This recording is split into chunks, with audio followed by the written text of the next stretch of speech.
Welcome to this explainer. Look, I'm just going to say it right off the bat. We are about to completely shatter your entire timeline of human technology.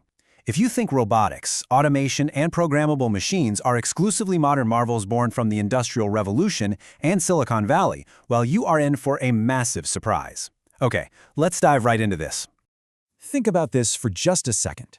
When was the actual very first robot built? The 1950s? Maybe the 1920s? Try 4,000. Yeah, 4,000 years ago. The very first mechanical automaton on record was actually built in Middle Kingdom, Egypt, right around 2000 BCE. Literally millennia before electricity was even a thought, these ancient engineers were already bringing artificial life into the real world. Mind-blowing, right? All right, part one, the ancient robot myth. So before anyone was physically building these incredible machines, they were dreaming about them. Let's look at how the earliest roots of artificial intelligence were actually conceived. The ancient Greeks had a specific word for this concept, biotechne. It literally translates to life through craft. What's wild here is that thousands of years ago, classical societies didn't see artificial life as just pure magic. They saw it as technology. Take the Greek myth of Talos, this giant bronze robot built by Hephaestus, the god of invention. He wasn't magicked out of thin air. He was manufactured using the actual metallurgical practices of human artisans. They were already conceptualizing the boundary between the natural and the artificial. And eventually, those myths leaped off the page and into reality. Let's jump back to those Egyptian dancing dwarves from 2000 BC. We're talking about a miniature wooden theater discovered in a tomb. You turn a crank, and these wooden rollers start rotating at different rates. They pull on gut strings, and suddenly 3 dwarf figures are doing this perfectly synchronized dance. What you're looking at is a primitive cam and follower mechanism. Guys, 4,000 years ago, engineers already figured out how to convert simple rotary motion into complex programmable movements. That is the exact same fundamental concept we use in modern industrial robots today. Moving right along to section 2, Alexandria's programmable wonders. This is where those mythological dreams really turned into hard engineering reality, especially around the intellectual powerhouse of Alexandria. Okay, picture this. 4th century BCE. A mathematician named Archytas builds what is basically humanity's earliest documented autonomous aerial vehicle. It was a wooden, steam-powered pigeon. The mechanics here are brilliantly simple, yet way ahead of their time. Compressed air or steam fills up this hollow pine body, escapes out of a narrow rear nozzle, and boom, generates forward thrust. This is a totally relatable example of early pneumatic thrust, and it allowed this wooden bird to fly up to 200 meters in a single continuous flight before it ran out of steam. Then jump to the 1st century CE, and Hero of Alexandria takes the whole thing to the next level. He created an automated self-driving cart for theater shows. How? Well, by wrapping ropes around these cylindrical axles and using little pegs projecting from the axle to change how that rope was wound, Hero could actually alter the cart's direction. He made it follow a totally pre-programmed course. So think about this. Just by combining ropes, cylindrical axles, and pegs, Hero essentially created early binary programming. It's functioning on the exact same principle as the punch cards we used in early computers. Just incredible. Which brings us to section 3, the first analog computer. Now we are getting to a discovery that absolutely upended everything we thought we knew about ancient science. Hidden deep inside an ancient Roman shipwreck was what scholars now agree is the world's very first analog computer. Behold the Antikythera mechanism. They pulled this thing up in fragments way back in 1901, and honestly, it took decades and some really advanced CT scans to finally decode its secrets. This 2,100-year-old device is an absolute masterclass in Hellenistic kinematics. It was packed into a wooden case roughly the size of a mantle clock and driven by an astonishing 40 cooperating precision-cut bronze gears. It basically functioned as a hand-powered orrery and modular calculator. You just turn a knob to input a specific date on an external dial, then those cooperating gears inside would physically calculate modular divisions based purely on their tooth counts, and finally output these incredibly accurate celestial predictions.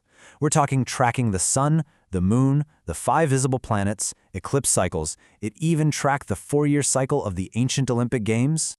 But hold on, because here is the most mind-blowing feature of the whole mechanism. The ancient Greeks didn't actually know the moon's orbit was elliptical, right? But they did observe that the moon travels at different speeds across the sky. So, to solve this, the mechanism uses an epicyclic gear train with this brilliant offset pin and slot system to model the moon's variable orbital speed. It accelerates and slows down perfectly. They mechanically solved this problem centuries before Johannes Kepler ever formalized the laws of planetary motion. So let's look at the timeline here, because this incredibly advanced tech didn't just vanish into thin air. The knowledge survived and evolved across empires, moving out of the Greco-Roman world and deeply infusing the Islamic Golden Age. And that leads perfectly into Section 4, Al-Jazari's masterpieces of robotics. This is really the climax of our story. Enter Ismail Al-Jazari. This guy was a magnificent engineering genius who served the Artukid kings in the 12th and 13th centuries, and he essentially systematized the entire science of automation. In 1206, Al-Jazari compiled his life's work into this extraordinary manuscript. He actually wrote about his royal patron, saying, "I never began to construct a device of mine without his anticipating it by the subtlety of his perceptions." And the thing is, Al-Jazari wasn't just building cool toys. His book was a rigorous, reproducible blueprint for future generations. Step-by-step instructions, exact measurements, stunning visual diagrams. He wanted any skilled craftsman to be able to replicate his work. It was basically history's first great engineering textbook. And man, what inventions they were. Al-Jazari designed programmable humanoid robots that literally served drinks. He created these revolutionary twin-cylinder suction pumps for irrigation. He built a massive elephant clock, this culturally integrated masterpiece that used water flow and automata just to tell time. He even designed automated musical boats where mechanical slave girls would play instruments to entertain guests. The guy was an absolute master of sequential programming.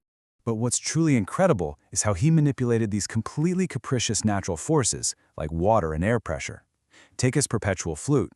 Water flows into a tank, driving the air out. As the internal flow rises, it hits a trigger, tilting pipes and redirecting the water. This pushes the trapped air rapidly into a flute jar, creating a sound. Just by mastering hydrostatic and aerostatic pressures, he was making the invisible forces of nature perform on command.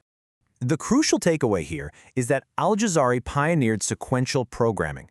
He developed a double-action suction pump using a crank-connecting rod mechanism. He was transforming continuous circular motion from a water wheel into alternating, back-and-forth movement using camshafts and crankshafts. Now, if that sounds familiar to you, it absolutely should, because that is the exact same fundamental principle driving the internal combustion engines in our cars today. All right, wrapping things up with Section 5, the legacy of ancient AI. Let's draw some direct lines between these ancient marvels and the world we live in right now, because the legacy of ancient AI is literally hiding in our pockets. But first, we kind of need to understand a profound philosophical difference.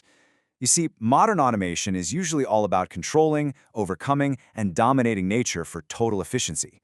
But for engineers like Al-Jazari, Islamic automation was actually a way to showcase submission to natural forces. It was not about dominating the water and the air. It was about designing machines that playfully surrendered to their capricious rhythms, revealing the wonder of divine will through mechanics.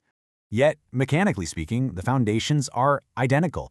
Al-Jazari's camshafts, they gave us modern engines. Hero of Alexandria's pegged ropes, they laid the absolute groundwork for software coding in binary languages. And the Antikythera mechanism's cooperating gears proved beyond a shadow of a doubt that complex calculations and computer processing could be fully automated. The building blocks of our ultramodern world were laid down thousands of years ago by artisan engineers. Which leaves us with a truly stunning thought to chew on. If ancient humans were dreaming up artificial life in their myths and physically building programmable robots 4,000 years ago using nothing but wood, water, some string, and bronze gears, what other mind-blowing ancient tech is still buried out there, just waiting to be rediscovered? Thank you so much for joining me on this explainer. Keep asking those big questions, and I'll catch you next time.